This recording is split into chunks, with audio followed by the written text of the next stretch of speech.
نحمده ونصلي على رسوله الكريم اما بعد فاعوذ بالله من الشیطان الرجیم بسم اللہ الرحمن الرحیم السلام علیکم ورحمۃ اللہ وبرکاتہ۔ معزز سامعین، جیسا کہ آپ حضرات کے علم میں ہوگا، اسلامی مہینوں میں سے ماہ رجب المرجب اپنے اختتام کی طرف رواں دواں ہے، اور اس مہینے کی 22 رجب کو مسلمانوں کے اندر ایک رسم چلی آ رہی ہے جو کہ ایک رسم کے ساتھ ساتھ ایک سازش بھی ہے۔ اس سازش کو سمجھنے کی ضرورت ہے۔ جو ہم کنڈوں کی رسم ہمارے ہاں کی جاتی ہے، پہلے آپ سمجھیں کہ جو ایسا کام کنڈوں کے حوالے سے یہ سمجھ لیجئے کہ ایسا کام جو شریعت کے اندر وہ جائز نہ ہو، یعنی کہ وہ شرعی کام نہ ہو، غیر شرعی کام کو، خلاف شرع کام کو ثواب سمجھ کر کرنا، یہ بدعت کہلاتا ہے۔ اور اسی طرح خلاف شرع کام کو ثواب کے بغیر کرنا، یہ رسم کہلاتا ہے۔ بدعت کا گناہ زیادہ ہوتا ہے، رسم کا گناہ کم ہوتا ہے۔ بہرحال گناہ دونوں کا ہوتا ہے، بدعت کا بھی گناہ ہے، رسم کا بھی گناہ ہے، گناہ دونوں کا ہے۔ تو لہذا یہ بدعت کے ساتھ ساتھ، رسم کے ساتھ ساتھ، یہ ایک بہت بڑی سازش ہے غیروں کی، اس کو سمجھنے کی ضرورت ہے۔ میں اکثر دوستوں کو کہا کرتا ہوں، اگر یہ عبادت ہے، اگر یہ ثواب کا کام ہے، تو عربی کے اندر بھی اس کا کوئی نام ہونا چاہیے۔ جیسے ہم نماز پڑھتے ہیں، یہ عبادت ہے، اردو میں نماز کہتے ہیں، عربی کے اندر اس کا نام کتابوں میں صلاۃ کا ملتا ہے۔ روزہ رکھتے ہیں، عبادت کی نیت سے رکھا جاتا ہے، عربی کے اندر اس کا نام موجود ہے کتابوں میں صوم۔ خیرات کرتے ہیں عبادت سمجھ کر، ثواب سمجھ کر، عربی کے اندر اس کا نام صدقہ ہے۔ لیکن یہ کنڈے ثواب ہے یا کوئی شرعی کام ہے تو اس کا عربی کے اندر بھی تو کوئی نام ہونا چاہیے۔ جب عربی کے اندر کوئی نام نہیں ہے تو لہٰذا یہ عبادت بھی نہیں ہے، یہ ایک سازش ہے۔ یہ چند سال قبل یہ حضرت امام جعفر صادق رحمۃ اللہ تعالیٰ کے نام سے لوگ کنڈوں کی رسم کرتے ہیں، تو امام جعفر صادق رحمۃ اللہ تعالیٰ کی یہ بات یاد رکھیں کہ 22 رجب کو نہ ان کی ولادت ہے نہ ان کی وفات ہے۔ امام جعفر صادق رحمۃ اللہ تعالیٰ کی ولادت سن 80 ہجری اور ایک روایت کے مطابق 83 ہجری میں ماہ رمضان مبارک میں ہوتی ہے، اور ان کی وفات ماہ شوال میں۔ امام جعفر صادق رحمۃ اللہ کی ولادت رمضان میں اور ان کی وفات شوال میں ہو رہی ہے، لہذا 22 رجب کو نہ ان کی وفات کا دن نہ ان کی ولادت کا دن، یہ صرف ایک غیروں کی سازش ہے، یہ اس ٹولے کی سازش ہے جو صحابہ اکرام رضوان اللہ مجمعین پہ تبرہ کرنے کا بہانہ ڈھونڈتے ہیں۔ 22 رجب کو اصل میں سیدنا کاتب وحی خال المسلمین نبی اکرم صلی اللہ علیہ وسلم کے بڑے پیارے اور چہیتے صحابی سیدنا امیر معاویہ رضی اللہ تعالیٰ عنہ کی وفات کا دن ہے، اور یہ اس دن کی خوشی میں، حضرت امیر معاویہ رضی اللہ تعالیٰ کی خوشی میں غیروں نے سازش کی تھی اور خوشی منائی تھی، چھپ چھپ کر کنڈوں کی رسم کی۔ اس کی تھوڑی سی تاریخی حیثیت دیکھ لیں کہ کنڈوں کی رسم کیسے جاری ہوئی۔ رامپور ہندوستان کا ایک علاقہ ہے، وہاں پہ ایک شخص تھا جو منشی جمیل احمد اس کا نام تھا۔ اس نے ایک کتاب لکھی ہے عجیب داستان۔ اس کتاب کے اندر وہ ایک تحریر لکھتا ہے، کہتا جی ایک لکڑہاڑا تھا رامپور کے اندر، غریب تھا، اس کی بیوی جو تھی وہ ایک وزیر کے گھر میں کام کرتی تھی۔ تو ایک دن وہ گزر رہی تھی تو رستے میں امام جعفر صادق جو ہے وہ یہ بیان کر رہے تھے کہ جو شخص یہ 22 رجب کو کنڈوں کا ختم دلائے گا، 22 رجب کو کنڈے کرے گا، تو اس کو میں اپنی ذمہ داری پہ کل قیامت کی جنت میں داخل کروں گا اور اس کی زندگی میں بہار آئے گی۔ یہ وہ اپنی کتاب عجیب داستان میں لکھ رہا ہے۔ وہ آگے لکھتا ہے کہ اس عورت نے، لکڑہاڑے کی بیوی نے وہ چیز سن لی اور اس نے جا کر گھر میں کنڈوں کی رسم کی۔ تو ادھر سے لکڑہاڑا جنگل کے اندر لکڑیاں کاٹنے کے لیے گیا، اس نے لکڑی پہ کلہاڑا مارا، وہ لکڑی کی بجائے زمین پہ لگا، زمین سے درم کی آواز ہے، زمین کو کھودا تو اندر سے سونے کی دیگ نکل آئی۔ جھوٹ کے کوئی پاؤں نہیں ہوتے، جھوٹ کے سر پاؤں نہیں ہوتے، جیسے مرد نہیں، ہماری عوام سادی ہے۔ سونے کی دیگ نکلی، وزیر نے اس سونے کی دیگ سے، اس لکڑہاڑے نے ایک محل تیار کروایا وزیر کے محل کے سامنے، بڑا امیر ہو گیا۔ ایک دن وہ وزیر کی بیوی اپنے چھت پہ چڑھی ٹہلنے کے لیے، سیر کے لیے، تو اس نے دیکھا کہ اس کے محل کے سامنے ایک نیا محل تعمیر ہو گیا۔ وہ بڑی حیران ہوئی یہ کس کا محل ہے. اب دیکھیں جھوٹ، میں پہلے بات کی کہ جھوٹ کے کوئی سارے پاؤں نہیں ہوتے.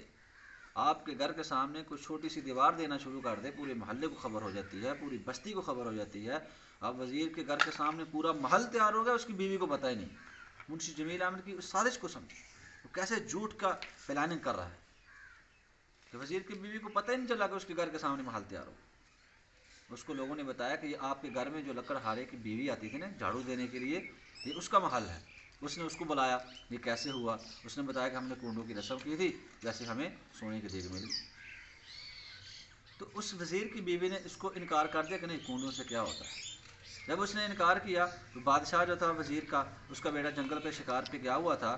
ایک دوسرا وزیر جو ہے نا وہ اس وزیر سے اجلتا تھا، اس کے مخالف تھا. اس نے بادشاہ کو جا کہا کہ آپ کا بیٹا جنگل میں شکار کے لیے گیا ہوا ہے اور وزیر نے آپ کے بیٹے کو قتل کر دیا، اور رومال میں ایک سر لپیٹ کر جو خون آلود تھا تھال میں رکھ کر بادشاہ کے سامنے پیش کیا.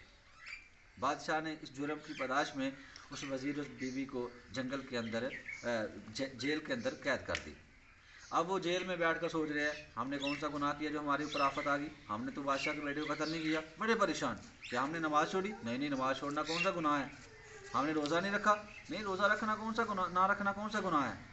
کیا ہم نے جھوٹ بولا، نہیں جھوٹ بولنا کون سا اتنا بڑا گناہ ہے کہ ہمارے اوپر اتنی بڑی آفت آنی. کہنے کا مطلب یہ ہے کہ آج مسلمان نماز کو چھوڑنا گناہ نہیں سمجھتا، روزے کو چھوڑنا گناہ نہیں سمجھتا، کوئی مصیبت پریشانی بیماری آ جائے یہ نہیں سمجھتا کہ میں نے اللہ کے حکم کو توڑا، میں نے نماز کو چھوڑا، میں نے روزے کو چھوڑا، میں نے زکوٰۃ نہیں دی، میں نے جھوٹ بولا اس وجہ سے آفت. یہ نہیں سمجھتے.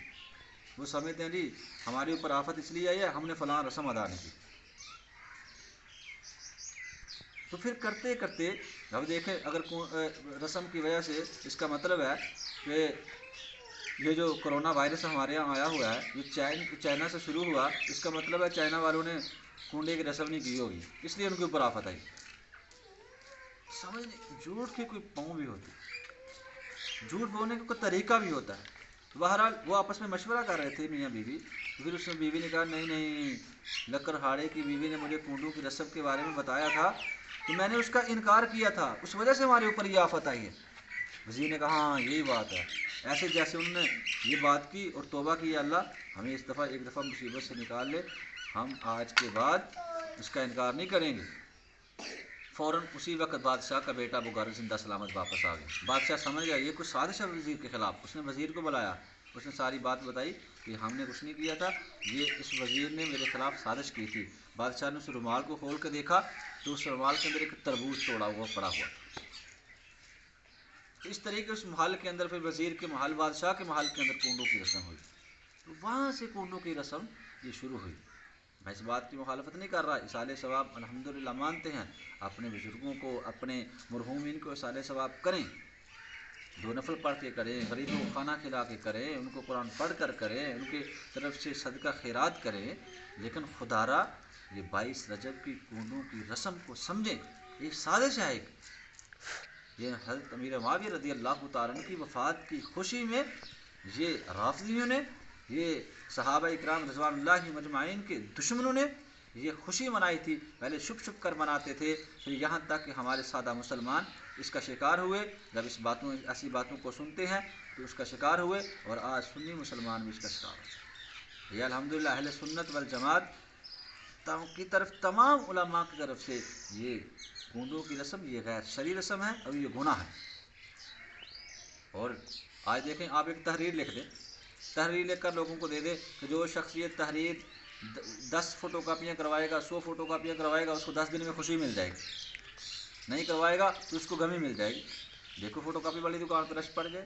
ہماری عوام تو اتنی سادی. آپ ضرور لکھ دیں، میسج آپ کا میسج آتا ہے آپ کو موبائل کے اوپر، یہ اللہ آپ کو اللہ رسول سے اگر محبت ہے تو یہ میسج 10 لوگوں کو فارورڈ کرے، 100 لوگوں کو فارورڈ کرے، نہ کیا تو آپ کو یہ محبت کا معیار. لوگ سینڈ کرنا شروع کر دیتے ہیں.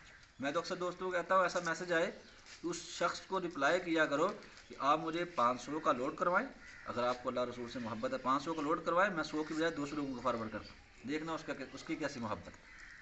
یہ صرف ایک فراڈ، یہ ایک جھوٹ، صرف عوام کو ایک بھرگلانے کے لیے. تو اس بات کو سمجھیے، یہ سمجھنے کی ضرورت ہے یہ کل کو جو 22 رجب کو کونڈے آنے والی ایک رسم ہے، خود بھی بچیں اس سے، اپنے مسلمان بھائیوں کو بھی بچائیں۔ یہ غیروں کی سازش ہے، صحابہ اکرام رضوان اللہ مجمعین کے خلاف ایک سازش ہے۔ اللہ کے نبی صلی اللہ علیہ وسلم نے فرمایا من تشبہ بقوم فہو منہم، جس شخص نے جس قوم کی مشابہت اختیار کی وہ کل قیامت کے دن انہی کے ساتھ اٹھایا جائے گا۔ المرء مع من حبہ، جس نے جس کے ساتھ محبت کی اسی کے ساتھ اٹھایا جائے گا۔ اور اس کے بارے میں مسئلہ سن لیجیے کہ کنڈوں کی رسم کا جو کھانا ہوتا ہے وہ اگر آپ نے خود تو نہیں کیے لیکن کسی سنی مسلمان نے بھی اگر کر لیے، آپ کے گھر میں وہ کھانا بھجوایا، تو اس کو کھانا آپ کے لیے جائز نہیں، کیونکہ یہ صحابہ کی دشمنی میں پکا ہوا کھانا ہے، یہ ایک سازش کا پکا ہوا کھانا ہے۔ اس کو جانوروں کے آگے ڈال دیا جائے، پرندوں کے آگے ڈال دیا جائے، اس کو کھانا جائز نہیں ہے۔ اللہ تعالیٰ سے دعا ہے کہ اللہ رب العزت ہمیں صحابہ اکرام رضوان اللہ مجمعین کی محبت، ان کا ادب تہ دل سے کرنے کی توفیق عطا فرمائے۔ وآخر دعوانا الحمدللہ رب العالمین۔